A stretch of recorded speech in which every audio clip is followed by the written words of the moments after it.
है आपका मेरे YouTube चैनल एजुकेशन वायर में। आज हम लोग लेकर आए हैं बायोलॉजी के जो जीव विज्ञान है उसकी 1000 महत्वपूर्ण प्रश्न एवं उसके उत्तर। चलिए शुरू करते हैं। पहला प्रश्न है, मनुष्य के जीवन काल में कितने दांत जो होते हैं वो 2 बार विकसित होते हैं? तो कितने दांत 2 बार विकसित होते हैं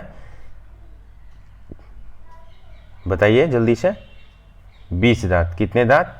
20 दांत 2 बार विकसित होते हैं। चलिए नेक्स्ट है, मानव शरीर में पाचन का अधिकांश भाग किस अंग में संपन्न होता है? तो छोटी आंत में। नेक्स्ट क्वेश्चन है, मानव शरीर की पाचन क्रिया कहाँ से प्रारंभ होती है? तो मुख से। मानव की में पाचन क्रिया कहाँ से आरंभ होती है? मुख से। सर्वप्रथम रक्त परिसंचरण तंत्र का अध्ययन किसने किया था? तो रक्त परिसंचरण तंत्र का अध्ययन किसने किया था? तो हार्वे ने। किसने किया था? हार्वे ने। नेक्स्ट क्वेश्चन है, पेसमेकर का संबंध किससे है? तो हृदय से। पेसमेकर का संबंध किससे है? हृदय से। पेसमेकर क्या कार्य करता है? तो दिल का धड़कन प्रारंभ करता है पेसमेकर। नेक्स्ट क्वेश्चन है, गति प्रेरक किससे संबंधित है? तो हृदय से। नेक्स्ट क्वेश्चन, किनकी भित्तियों पर रक्त द्वारा डाले गए दबाव को रक्तदाब कहते हैं? Blood pressure. तो धमनी। किसको? धमनी। सोते समय रक्तदाब में क्या परिवर्तन होता है? तो घटता है। मानव रुधिर का पीएच मान क्या होता है? तो 7.4 होता है। ये जितने भी प्रश्न हैं मित्रों वो सारे आगामी परीक्षा में एकदम आने वाले प्रश्न हैं, इंपॉर्टेंट क्वेश्चन है। इसमें से बायो का क्वेश्चन आना ही आना है, तो इसको ध्यान से देखिए। नेक्स्ट क्वेश्चन है, मानव रक्त प्लाज्मा में प्रायः पानी की प्रतिशत मात्रा में कितनी भिन्नता होती है? 80%। रक्त में पाई जाने वाली धातु क्या है? लोहा। रक्त का शुद्धिकरण कहाँ होता है? तो किडनी में। रक्त का शुद्धिकरण कहाँ होता है? किडनी में। ये इंपॉर्टेंट क्वेश्चन है, ध्यान रखिएगा। और छोटी आंत जो स्मॉल इंटेस्टाइन है उससे भी ज़्यादातर एग्जाम में प्रश्न पूछे जाते हैं। तो नेक्स्ट क्वेश्चन है, अधिकतम पोषक तत्व रक्त में कहाँ से अवशोषित किए जाते हैं? तो छोटी आंत से। लार में कौन सा एंजाइम पाया जाता है? तो टाइलिन। लार में कौन सा एंजाइम पाया जाता है? टाइलिन। पेट में भोजन को पचाने के लिए किसकी खास आवश्यकता होती है? एंजाइम की। लार किसके पाचन में सहायक होता है? स्टार्च की। नेक्स्ट क्वेश्चन है, मानव आमाशय में अम्ल X उत्पन्न होता है जो भोजन के पाचन में सहायता करता है X है हाइड्रोक्लोरिक अम्ल। कैब्स चक्र में किसका संश्लेषण होता है? तो पायरुविक अम्ल का। कैब चक्र में किसका? क्रेब्स चक्र में किसका संश्लेषण होता है? पायरुविक अम्ल का। नेक्स्ट क्वेश्चन है दोस्तों, मानव शरीर में खून का शुद्धिकरण की प्रक्रिया को कहते हैं डायलिसिस। मानव शरीर में खून के शुद्धिकरण की प्रक्रिया कहते हैं डायलिसिस। नेक्स्ट क्वेश्चन है, पेप्सिन बदल देता है प्रोटीन को पॉलीपेप्टाइड में। नेक्स्ट क्वेश्चन है, पाचन क्रिया में प्रोटीन किस पदार्थ में बदल जाता है? एमिनो अम्ल में। पाचन क्रिया में प्रोटीन किस पदार्थ में बदलता है? एमिनो अम्ल में। वह अंग कौन सा है जो मानव शरीर में ग्लाइकोजन के रूप में कार्बोहाइड्रेट को जमा करता है? यकृत। पित्त किसके द्वारा पैदा होता है? तो यकृत के द्वारा। पित्त किसके द्वारा पैदा होता है? यकृत के द्वारा। पित्त बाइल जमा होता है किसमें? पित्ताशय में। पित्त और बाइल जमा होता है किसमें? पित्ताशय में। नेक्स्ट क्वेश्चन है, स्वस्थ मनुष्य का रक्तचाप सिस्टोलिक एवं डायस्टोलिक प्रेशर होता है 180 mm/80 mm। स्वस्थ मनुष्य का बीपी होता है। इसको दौड़ लगाते समय मनुष्य का रक्तचाप क्या होता है? बढ़ जाता है। नेक्स्ट क्वेश्चन है मित्रों, सामान्य जीवन काल में मनुष्य का हृदय लगभग कितनी बार धड़कता है? 2 अरब बार। मानव शरीर में हृदय का कार्य क्या है? पंपिंग स्टेशन की तरह वर्क करता है। रक्त में लाल रंग किसके कारण होता है? ये तो हीटेड क्वेश्चन रहता है, जनरली सभी को पता है। हीमोग्लोबिन। किसके द्वारा? हीमोग्लोबिन। नेक्स्ट है, हीमोग्लोबिन में होता है क्या? लोहा। नेक्स्ट क्वेश्चन है, शरीर में हीमोग्लोबिन का कार्य क्या है? ऑक्सीजन का परिवहन करना। शरीर में हीमोग्लोबिन का कार्य क्या है? ऑक्सीजन का परिवहन करना, यानी वही ट्रांसपोर्टेशन। हीमोग्लोबिन किसका महत्वपूर्ण घटक है? तो आरबीसी का महत्वपूर्ण घटक है। नेक्स्ट क्वेश्चन है, हीमोग्लोबिन का कार्य क्या होता है? हीमोग्लोबिन का कार्य होता है ऑक्सीजन को ले जाना। नेक्स्ट क्वेश्चन है, किसकी सहायता से रक्त द्वारा ऑक्सीजन ले जाया जाता है? लोहित कोशिकाओं द्वारा। जब कोई बाहरी पदार्थ मानव रुधिर प्रणाली में प्रविष्ट होता है तो प्रतिक्रिया कौन प्रारंभ करता है? WBC प्रारंभ करता है। नेक्स्ट क्वेश्चन है, लाल रक्त कणिकाएं आरबीसी कहाँ उत्पन्न होते हैं? अस्थि मज्जा में। किसको आरबीसी का कब्रिस्तान कहा जाता है? प्लीहा को आरबीसी का कब्रिस्तान कहा जाता है। नेक्स्ट क्वेश्चन है, मानव जो होता है उसकी लाल रक्त कोशिकाओं का जीवन काल कितना होता है? 120 दिन। मनुष्य का लाल रक्त कोशिकाओं का यानी कि आरबीसी का जीवन काल कितना होता है? 120 दिन। पचे हुए भोजन में मौजूद विषैले पदार्थ का कौन सा अंग चूषण करता है? यकृत यानी कि शोषित करता है। मानव शरीर में लल जो होता है रेड ब्लड सेल्स का निर्माण कहाँ होता है? अस्थि मज्जा यानी कि बोन मैरो में।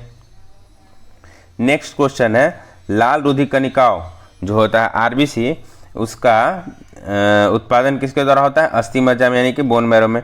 उच्च उन्नतांश पर मानव शरीर में आरबीसी की संख्या क्या हो जाती है? बढ़ जाती है। सफेद रक्त कण यानी डब्ल्यूबीसी का मुख्य कार्य क्या है? रोग प्रतिरोधक क्षमता धारण करना, एंटीबॉडी। जैसा कि हम लोग कोरोना में देखे थे कि कोविड में कि लोगों का जो शारीरिक क्षमता था एंटीबॉडी वो कम हो रहा था, तो लोग एंटीबॉडी बढ़ाने के लिए वेज में मतलब जैसे साग सब्जी खाना शुरू किए थे, च्यवनप्राश लेना शुरू किए, ठीक है, जिससे एंटीबॉडी हमारा बढ़े, रोग प्रतिरोधक क्षमता बढ़े।